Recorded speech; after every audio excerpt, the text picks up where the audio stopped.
Good evening, ladies and gentlemen. I'd like to welcome you to our weekly investor update. I'm your host, Dan Theok, Senior Vice President of Investment Banking here at Mayberry Investments Limited.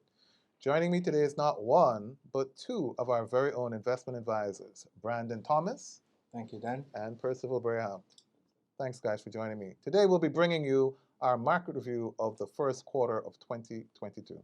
Before we get started, I'd like to take this moment, as usual, to remind you that if you're looking to expand your portfolio or embark on your very first investment journey, Mayberry can place you on track to financial freedom. Follow us on social media to learn more. Now let's get right into the presentation for the quarter.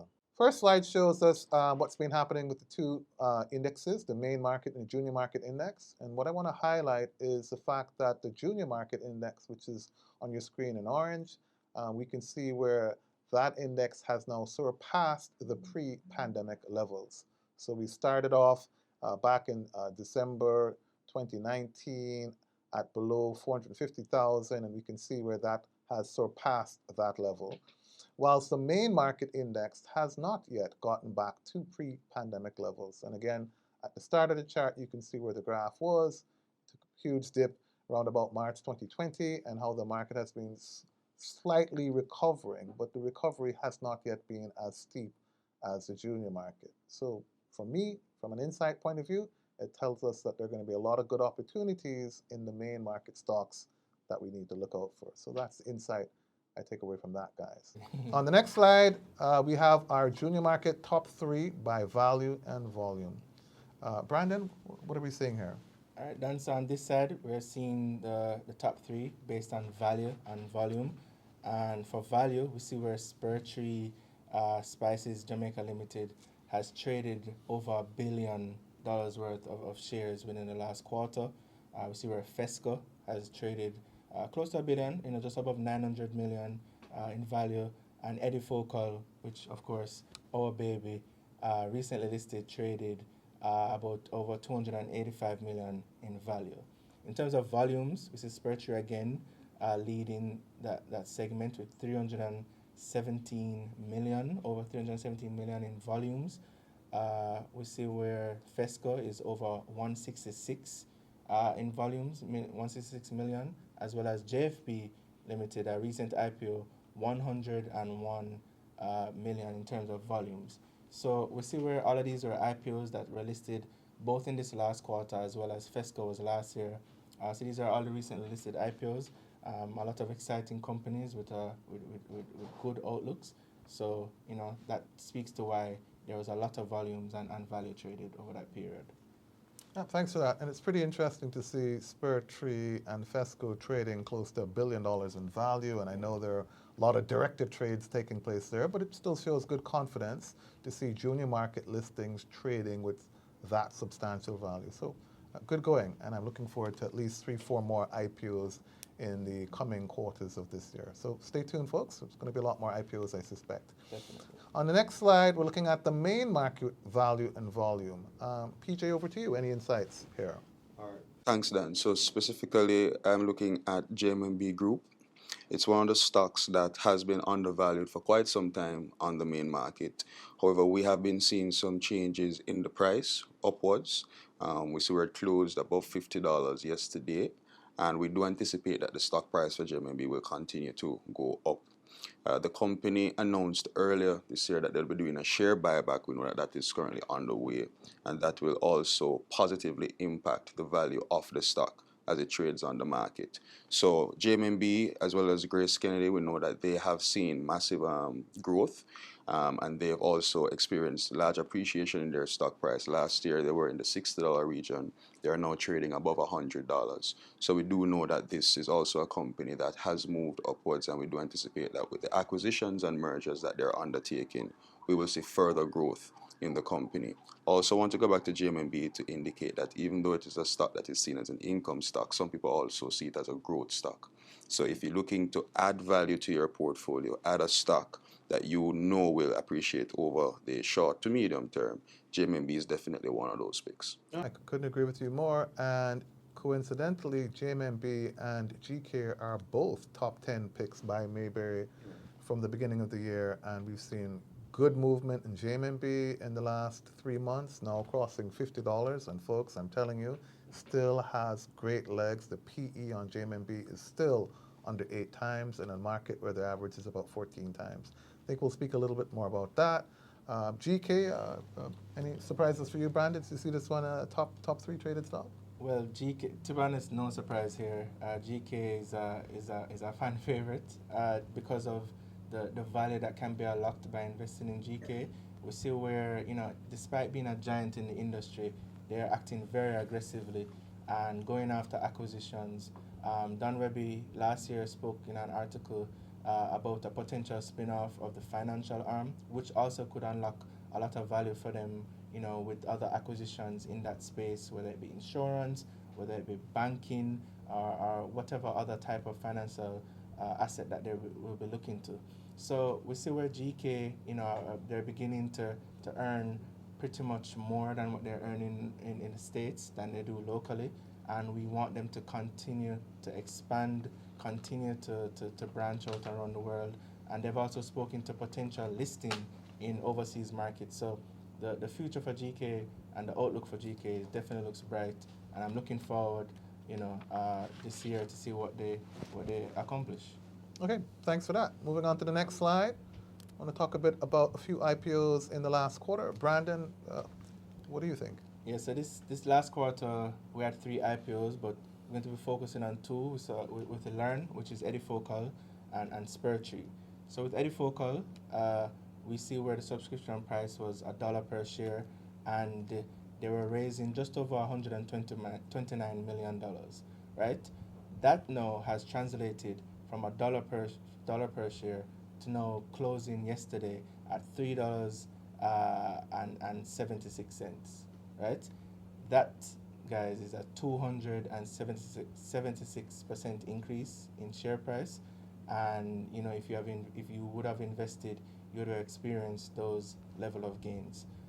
We're looking forward to this year with Edifocal. They've already accomplished a partnership with SVL in terms of their distribution of payments for their services, as well as they have already completed an acquisition of a US-based SaaS company, Clever School Teacher. And that's very exciting news, and looking forward to what Gordon Swaby will achieve for the rest of the year and into the future. For SpurTree, another very exciting company, over 90% of their sales comes from export. So that US dollar revenue that they bring in then will be very helpful for them and useful as they report in JMD. So as the dollar goes up, they will continue to reap the benefit from that movement. Also, we see where they plan to expand and get more visibility in the US and UK. And once they can achieve that and also unlock the potential of their Aki business, they will be just fine, and we can expect a lot of growth for SpurTree. They opened at $1, that was their IPO price, and they closed yesterday at $3.52. So another 252% increase in share price. Folks, so whenever you want to unlock something such as this, please come to Mayberry and speak to your advisor, and we can guide you through that process. Thanks for that, Brandon. And what excites me about these 2 companies for junior market listings is to see the value traded in recent months. We saw that on the previous slide. Both guys featured there. A lot of people think of junior market companies as stocks where you can barely get $2 or $3 million to buy.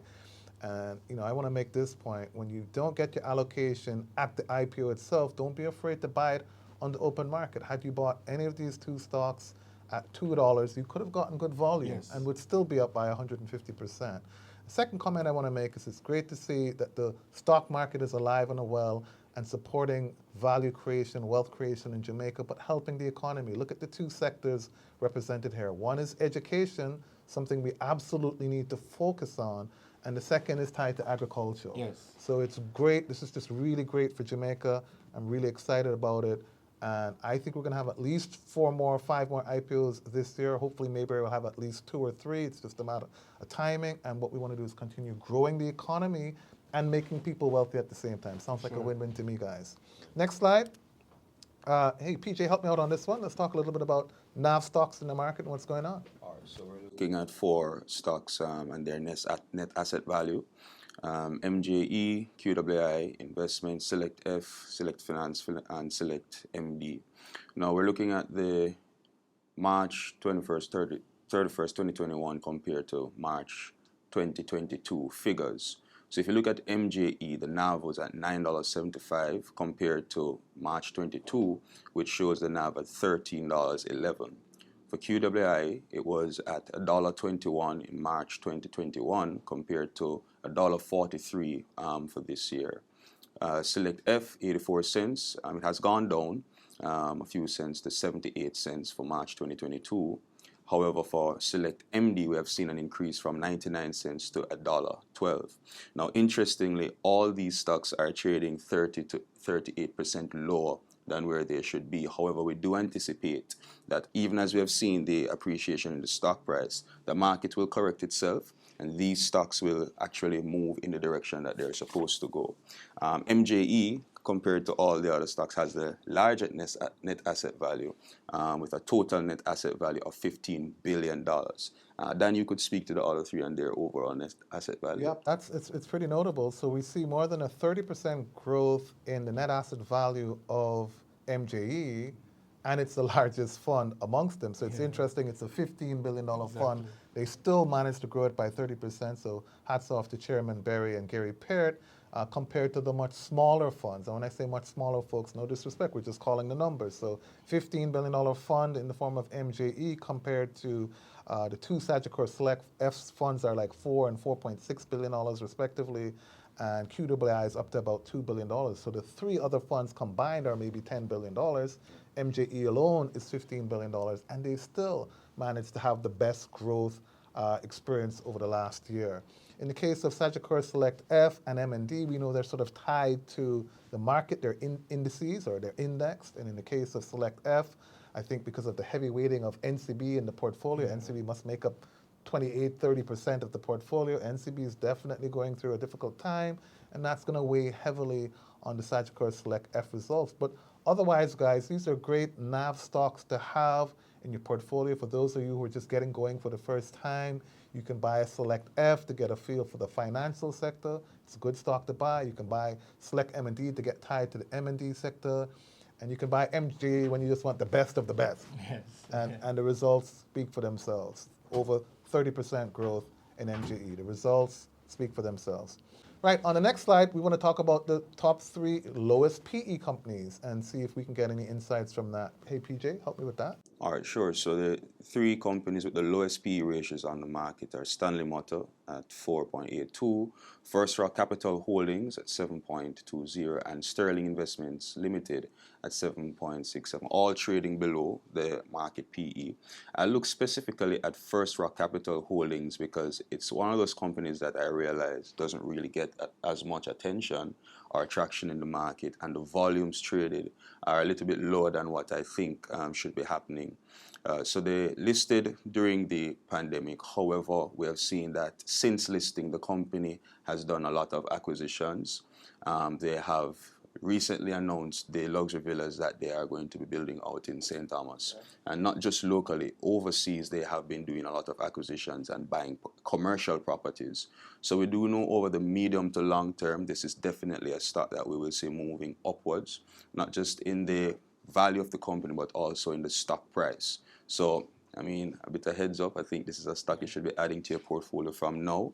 Here at Mayberry, we advise our clients, don't wait until you see the stock moving, get it from now so that when the movement starts, you'll already start seeing some gains in your portfolio. Dan, you could speak to SML and SIL. Yeah, and you know, again, back on First Rock, hats off to Ryan Reed. He's definitely moving the bar. They're heavy in real estate, and so perhaps people are viewing it more of a bit of a NAV stock, but I do think the PE is ridiculously low. So Ryan, keep doing the good job you're doing. Stanley Motor, we know that's tied to PB Scott and his sister Melanie, and PB's got his hand in like 5, 6 different companies listed on the stock exchange, which all do reasonably well. So again, I think that PE is a little bit low, but I think Stanley Motors had the one-off gains from the property value versus just the pure income, and so maybe folks are trying to get a gauge on that. But again, that's trading unusually low. And Charles Ross, we know Sterling does a great job. It's a sort of a boutique business, like a small Mayberry. No disrespect again, Charles, but that's what it is. Again, that stock's trading a little bit low, and I think they just have to work on their presence a little bit more in the market. Next slide, what do we have here? Okay, well, major news. So this is where we want to talk a little bit about what's been happening in the quarter, what may be shaking up the market, just general things we want to take note of. First one, Spur Tree, who's going to take that? Brandon would have spoken in detail about Spurtree's IPO and what has happened since the company listed on the market, moving from an IPO price of $1 going over $3.50. Now, I think it's very important that, as Dan mentioned earlier, not because you didn't buy into the IPO, it doesn't mean you shouldn't look at the stock. No, there is still a whole lot of value in Spurtree. Key points to note is that the company already has indicated that the demand way outweighs what they are able to supply, so they'll be looking to expand their capacity so as to meet the demand. Secondly, most of Spurtree's business is actually overseas. They are heavily involved in exporting, so the market is very lucrative for them. Even as they look to launch out further into their Aki production business, we know that that will also increase the profitability of the company. So the partnership that they have with GK is a win-win partnership. And even though the stock right now, as I say, is trading at about $3.50, it's still a stock that you can buy, because even though some persons would have experienced the gain since the IPO, we do believe that Spurtree has a very far way to go. So Spurtree is still a buy in my estimation. Sounds good to me. JFP, Brandon, tell us a bit about that one. Yes, so JFP, as mentioned earlier, they IPO'd in this last quarter. And, what was weird then was seeing a lot of the brokers coming out with certain recommendations prior to the listing, and speaking to the value of it being below the IPO price. Right now, it is trading above those recommendations, so we're looking towards what will happen in the future. But JFP did speak to in their prospectus for the plans that they have and the jobs that they have in their pipeline. So JFP is heavily reliant on the size of the jobs that they acquire, and if they can acquire with all these hotels, rooms that will be built, and the expansion of Starbucks and KFC and all these clients that they've been having, then the future for JFP can look very bright. Yeah, no, I appreciate that. And I do take note that it's one of the first IPOs we've seen in a while where we see brokers coming out and disagreeing vehemently with the valuation. And I can appreciate it. I have to say, Metri and team, the structure of the IPO was not the best. They could have done a better job in structuring the IPO. And I think that's why we saw some brokers coming out and saying they see a valuation of 63 to 68 cents. Okay, Fesco bond raise. Fesco, another exciting company. They just raised $1 billion, and on our forum, Jeremy Barnes spoke to how they planned within 15 months to expand their network of stations to about adding another 4 to 6 new stations within 15 months, which is very aggressive. Also, they spoke to from the prospectus and on our forum the launching into the LPG venture, that is cooking gas. So that is very capital intensive, and this bond that they've raised will go a far way in helping that expansion and helping this new venture. And I expect really big things from Fesco in the near future. Yeah, it's good to see a local conglomerate taking on the big majors in that space. Usually the marketing companies are the Totals and the Rubies and the Texacos. So it's great to see a local brand being made and venturing into that space. Excited about that.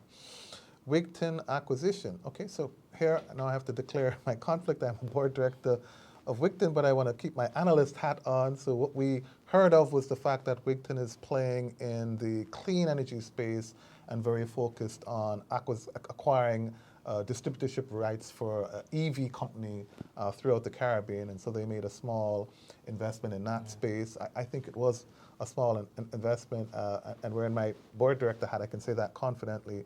I mean, Wigton is a great company with great potential, and if Jamaica is serious about getting to 30 to 50% renewable energy penetration by 2030 or even 2035, we are already late, and we will need to add at least 300 megawatts of new capacity in the country, which will require investment north of 300 million US dollars.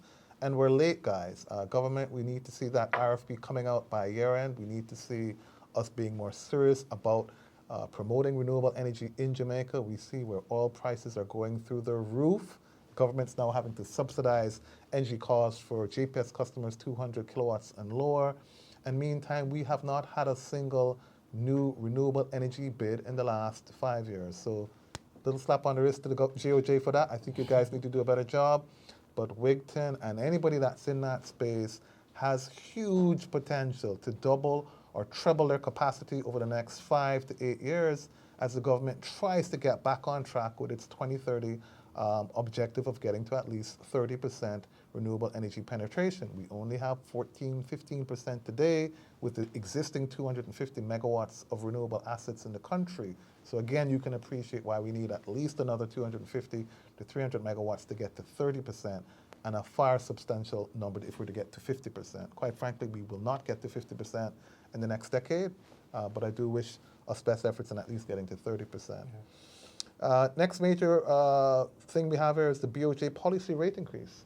PJ, what are your thoughts on that? Okay, so the BOJ decided to increase the policy rate by 50 basis points, taking it up to 4.5% per annum effective March 30th this year.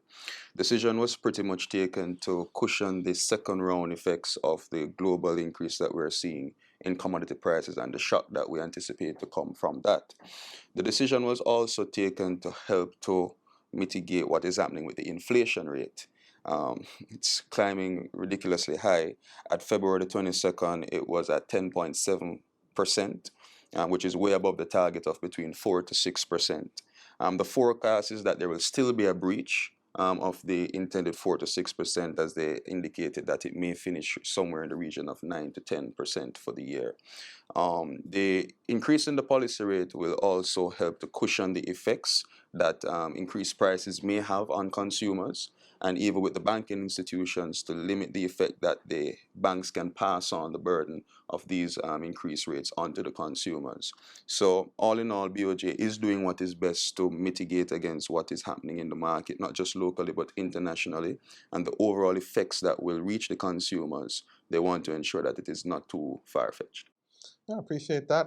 I personally have mixed feelings about it, but I really do hope over the next year or two we can get inflation under control. That inflation is mostly imported, and so I think the increase in interest rates will not be extremely effective, but I do appreciate that they're trying to get ahead of it. And instead, I'm concerned about small businesses and the possible difficulty in accessing credit from a liquidity point of view and how expensive that credit may become. But I am very hopeful that over the next 6 to 9 months, we're going to see things correcting. Certainly, tourism is back big time. The economy is opening back up. Hopefully, US dollar flows will start to come back in. And so whilst I think inflation will run high for the next 12 months, our earning capacity will increase tremendously over that same period. So I really look forward to us pushing through this. We're very bullish on the economy. Again, we looked at the start of the presentation where the main market index still is not back to pre-pandemic levels, but you have big funds like Mayberry demonstrating that we can grow our funds by 30%. I'm expecting 30% growth in the market this year, despite these headwinds, and we talked a little bit about that on our previous episode. Next up, the Russia-Ukraine conflict, and do you have any thoughts on that? Or Sure, Dan. The Russian-Ukraine conflict is also contributing to inflation and will continue to in the near future, as we see where a lot of natural resources come from both of those countries. And we're talking about stuff like wheat, gas, natural gas. All of these things are coming from both Russia and Ukraine, and we can see where this will cause the conflict will cause a rising of costs all around the world as a shortage is happening. Costs will raise in other places. So we, as Dan said, we want to hopefully come to a peace treaty at some point, a ceasefire where we can resume normalcy, if there's such a thing in these times. the new norm. And we hope to get back to that new normal, whatever that looks like, because it should be better than what we're facing now. The cost of goods will be going up across the board, as the cost of gas will affect every industry, pretty much. So we're hoping that we can reach back to a new normal at some point in the future. Yeah, I appreciate that. Yeah, I think the GOJ in particular, their biggest challenge will be the increase in oil prices. We did not have a hedge in place, and how that affects prices at the pumps. Fortunately, JPS is now at a point where more than 60 to 70% of the energy is coming from natural gas and renewables, and so they're not so much dependent on oil, but it still has an impact on the overall economy. And I do think for the next 12 months, we're going to see some headwinds in that regard.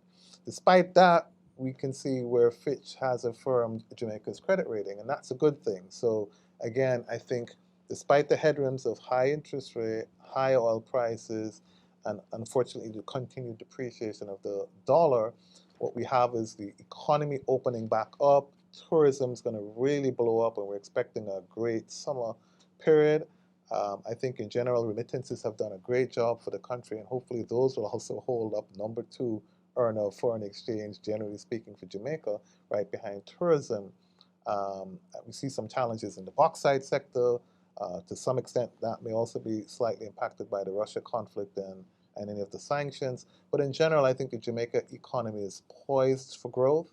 We see the government very focused in this budget on continuing to decrease the debt to GDP ratio, and that's the most exciting thing that we expect to see over the next 4 years as they continue to show resolve and commitment to reducing the debt to a far more manageable level. So when you put that all together, I think Fitch affirms our credit rating, which is really good. I think we could come back in another 12 months' time and see some improvement if we can show a 10 percentage point reduction in the debt to GDP and show that tourism is really back strong, which we'll know by the summer. I think that will augur well for us. Hopefully, we'll see interest rates trending back down next year, which will be good for the stock market in general. Okay, folks, moving on to our last slide, I think, of the day. Just want to talk a little bit more about the MIL top picks, which we gave you at the beginning of the year, and they have featured a lot throughout the program. And again, it shows you that the stocks we came up, I think, were a good bunch. First up, JMB, PJ, your thoughts? All right, so continuing on what I already mentioned about JMB, over the last 9 month period, they have recorded a 119% increase in profits, moving from $4 billion to $8.8 billion. The stock closed trading yesterday at $52.86. At the beginning of the year, it was trading at the low 40s region. As I mentioned before, given what is taking place in the market now with JMB, including specifically the share buyback, we do anticipate that you will see the real value of the stock being reflected on the stock market in the months to come. So if you haven't gotten any JMB as yet, now is the time to get it. Still not too late. So even after 25% growth, I told you so, PE is still 8 times or lower, where the market average is about 14 times. So I expect this stock to get to at least 12 times by the end of the year, which implies maybe further 30 to 40% growth. And I expect their earnings to keep growing. So two good reasons why it's still not too late to buy JMB.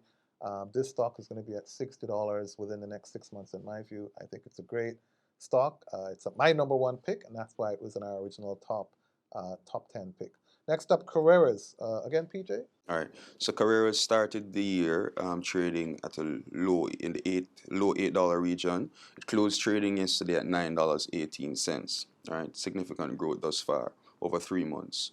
We do anticipate that the revenue for Carreras will increase, specifically given the partnership that they have with Supreme Ventures for the distribution of their products at Supreme Ventures outlets. For those persons who are minded to have a very good income stock in your portfolio, Carreras is a stock you should definitely include. I mean, I got my dividend check yesterday, and it made me smile.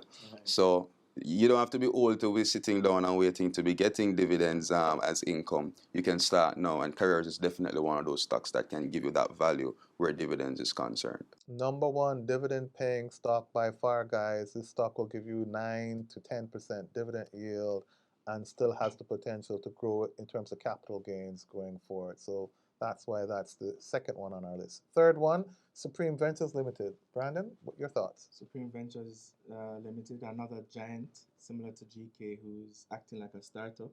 Very aggressive with all the acquisitions that they've been doing over the past, year and a half to 2 years. They have acquired, a lot of players in the sports betting industry, a lot of players in the slot machines, and have consolidated, in that space. And they've also acquired a microfinancing company, Michaela, which I expect, huge potential from in what we can see coming out with the use of their large retail network and giving access to capital to a lot of people around Jamaica. Also, SVL, we see where it moved up yesterday in price. It closed at $20.96 yesterday, and we want to look forward to this year of growth from them. This year we expect that, especially as the economy has opened up back, we expect Caymaners to do really well this year, and we know that partnership that they formed with Main Events, where they expect Caymaners Park to become a space for events, and that will bring in additional revenue when that comes into to the fray. So SVL, I expect big things from them, and as they can get back to normalcy with no curfews, no lockdowns, and with this new game, then I can't tell you how much Scratchers is taking over the country. So we really expect that to continue and expect big things from SVL this year. Excellent. And I want to declare conflict there. So you guys all know Mayberry Investments Limited through our CEO, Gary Parrott, is the executive chairman of SVL. We do a lot of work with them, so we have a lot of insights. I want to manage that carefully. But this is, in my view, the number two dividend paying stock on the market. Yeah. I think BNS is a close third. Trading a little richly from a PE point of view, but I'm telling you folks, SVL has great growth potential coming, and you're going to hear about it in the upcoming months. There's a huge opportunity for them. They're handling $5-6 billion cash per month, and I just think there's a great opportunity in the digital space, and that's all I'm going to say for SVL going forward. This stock is going to blow up. I bought this stock 4 years ago at $10. I sold half of my portfolio when it peaked at $26. I'm not going to lie, but I was buying it back again at $15. Yes. And I think this stock's going to go to $25-30 within the next 12 months. It's going to go there and beyond. So great stock. Next up, Lumber Depot. And we talked a little bit about this one in our last program. I talked to Chairman Berry about his large disposal of Lumber Depot out of the MGE portfolio in the last 6 months. And he made it clear it was because our position was really small, relatively speaking, in our overall $18 billion fund. And we either were going to try to blow it up, acquire a larger stake in it, or to, as he said, blow it out to release it to someone else to take over. Still a great company. The connection there with Blue Power and now with PB Scott becoming one of the large investors in it. I expect, great things for Lumber Depot. Little to no debt, a lot of cash, only one location. I see expansion as a great opportunity for them, just as we're seeing expansion being a great opportunity for the next one, Fontana. So, Fontana, PJ, your thoughts on that one? Right. Still very excited about this stock. At the beginning of the year, it was trading at about $7.30. Closed trading yesterday at $9.94. I would have seen in between that time period, it actually went above the $10 mark. Now, Fontana is a growing company. Even though they're an established brand, an established name, the company is still growing and expanding. We know that they have started their started building their location in Portmore, and we do expect that once that is completed, then their revenue streams will actually go up. It's not just a pharmaceutical outlet. We want people to know that it's pretty much has become a one-stop shop for all different kind of things. We do anticipate, as I said, that this stock will go above the $10-12 region in the months to come, and it is a growth stock. We don't really see it as an income stock per se, but it's definitely a growth stock, and definitely we want you to add that to your portfolio as well. Yeah, but this is a perfect example. Every single company listed here, folks, I have personally invested millions, sometimes tens of millions. And I don't do it to boast, I do it to demonstrate our confidence in these stocks. Fontana, I bought at IPO and I got less than 300,000 units. I was frustrated. I bought $5 million worth at $3.85 on the open market. I had no difficulty buying it. That's less than 2 years ago. And I exited half of my position when it peaked at about $9. And I have the other half and I'm holding and waiting till it gets to about $15 to $20. And I think that's within 12 months away. So it's a great stock. Again, a junior market stock, but it's one where you can get volumes. Folks, if you chose to, just ask my good friend Abel Don Foote, if you doubt me. Wigton Wind Farm, next one, another one of our top tens. Wigton Wind Farm, again, declaring my conflict. I'm a board director there, but we recommended this stock and for good reason. This stock was at 52 cents, if my memory serves me right, at the start of the year. I talked already about the great potential it has. It's now back up to 65 cents. This stock has peaked at over $1 in the past. I really do think if the government can sort themselves out, which they have to, that this company is going to double or treble their capacity over the next 2 to 3 years. And with that, the earnings will just flow naturally. So this is a great stock to buy if you believe in renewables and going green and saving the environment and all that nice stuff. Their mandate and ethos is to promote clean energy. And it's something we can't ignore. The entire world is moving in that direction.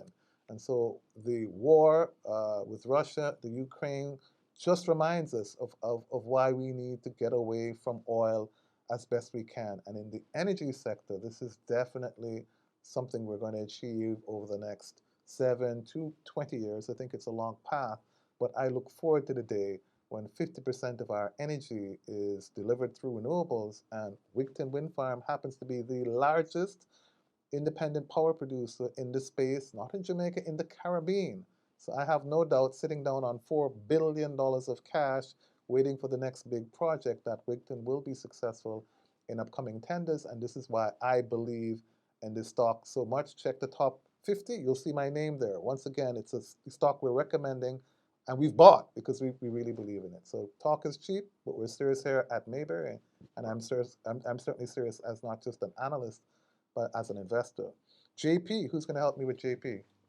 So JP is another massive company that has been aggressively going after acquisitions over the last year or so. They acquired. They've been acquiring companies along their vertical and expanding that vertical to for shipping lines such as Geest, which goes into Europe.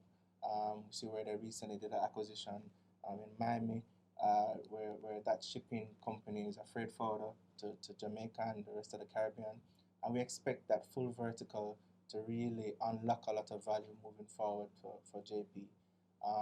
Their business as it relates to foods, the snacks, the JP Snacks line is doing extremely well, and they've continued to expand.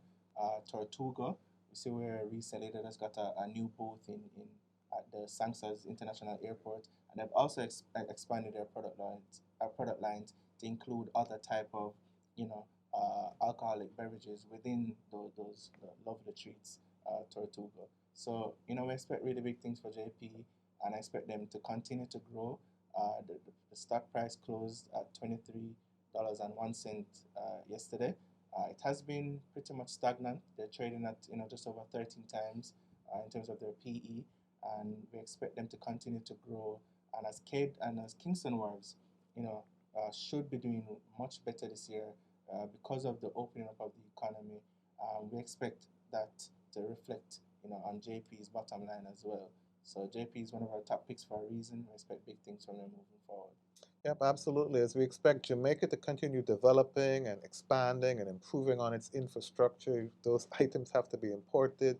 JP through KW, Kingston Wharves, is very well positioned to take advantage of that and take advantage of Jamaica as a huge transshipment point to the region. Already transshipping to over 29 different countries. We have cars that come here from Japan and China, they break bulk here and other cargo, and then they get transshipped to 29 different countries, including going back to Central America, which amazed me. So I think JP, through the food division, snacks division, and through Kingston Wharfs, is poised to grow. And we're going to come back in a year's time, guys, and you're going to see that this stock has grown by about 30% in value. So still not too late for you to get yourself some JP. Great stock. I think Jeffrey Hall's doing a great job there, and he is the future of that company. There's been a changing of the guards. Also at Kingston Wharfs, we saw where Granville has moved on and Mark has come in, and so I think the future is bright for both companies. Next up, two to go, folks. CPJ, top 10. We declared our conflict. We have at least two board members over at CPJ. Uh, MJE is, it makes up 15% of MJE's portfolio. We own about 20% of the company. Um, and I really like the job that Mark Hart and Tom Tyler are doing over at CPJ. I personally, boasting again, bought a lot of this stock at $4 last year. $4. Exited half my position again. You guys are seeing a trend at $20. Made a $16 gain on this, or 400% profit. And I still have half my portfolio now at $14 because I know CPJ is going to go further. They made a $5.5 million profit for their half year compared to a $2 million loss. But that profit they made in the half year to December is more than the profit they've made in any full year previously. So I'm going to predict $9-10 million profit for the full year, and tourism has not yet gotten back to the levels where it was. So CPJ is the purveyor of choice for all hotels. They're the largest supplier of food, beverages, drinks to the hotel sector. They're like the supermarket for the hotel sector. Tourism is not yet back at the pre-pandemic levels, and yet these guys made $5.5 million in the half year. I'm telling you, this stock's going to grow by 30 to 40% over the next 12 to 18 months. It's still not too late to buy CPJ at $14. I'll be shocked if it's not at $20 by the end of the year. And last up, GK. Brandon, you want to go on the last one? Sure. But just before, to add on the CPJ point, what's interesting is last year when Mark Hart spoke to the software that they implemented, which was saving them, 500 to 600,000 a month, is just an unbelievable Yep. number. And it's pretty much a brand new company as I see it, and I expect really positive results moving forward. But for Grace Kennedy, I spoke to it earlier.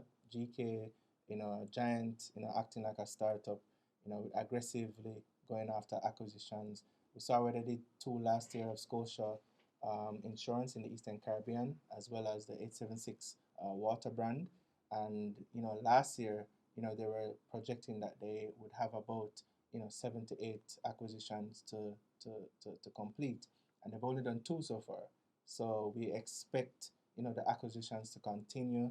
I also spoke to the potential spin-off of the financial arm, which can unlock value, the potential listing in an overseas market such as UK or the US stock exchange. So we really expect a lot of things coming from GK.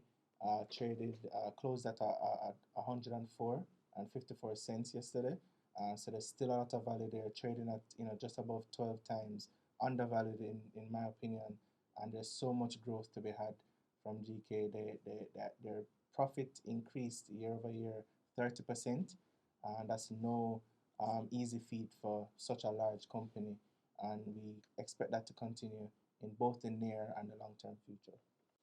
Absolutely. It's a great company, great management team from Don Webby to Stephen Whittingham to Mariam over in the bank.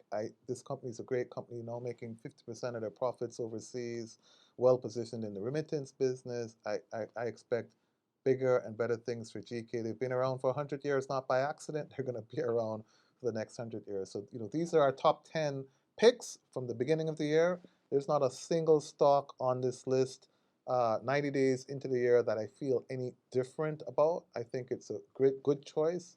If you are a serious investor in the stock market and you don't have 5 or 6 of these in your portfolio, I don't know what you're doing, to be quite frank. And so this is our top recommendations from Mayberry. I think it was a great program. PJ, any final words from you before we close? Well, we do realize that we're getting out of that COVID phase and we're going back to normalcy, or what most people call the new normal.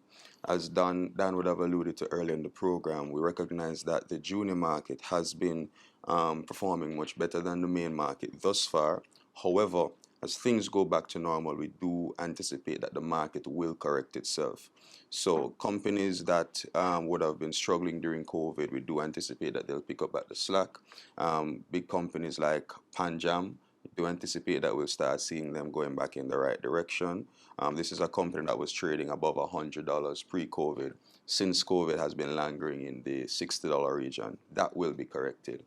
You did mention the benefits that are going to be coming from Kingston Wharves when the market reopens, when the economy reopens. We do anticipate that that will also translate into profitability for the company. My advice at this point in time is that before things go back to pre-COVID levels, you need to restructure your portfolio. Look at the top 10 picks that we have spoken about today. As Dan said, you need to have at least 3 to 5 of these in your portfolio.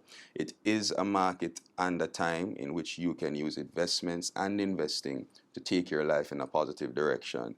And Mayberry is the place for you to get it done. So feel free to stop by or call us and speak to any one of our advisors, and we'll help you to take that journey towards creating wealth. Thanks, PJ. Thanks, Brandon. Really appreciate it. To our viewers, thank you all for being a part of today's Investor Update. I'd also like to thank my fellow panelists, Brandon Thomas and Percival Braham, for their invaluable contributions to today's discussions. Don't miss our Investor Forum, which resumes in the upcoming weeks. Be sure to follow us on social media to find out who our next speaker will be. And don't forget to subscribe to our YouTube channel, Mayberry Investments Limited. Thank you all for tuning in today. Keep safe, everybody. And remember, wise investors, slow and steady wins the race. Goodbye.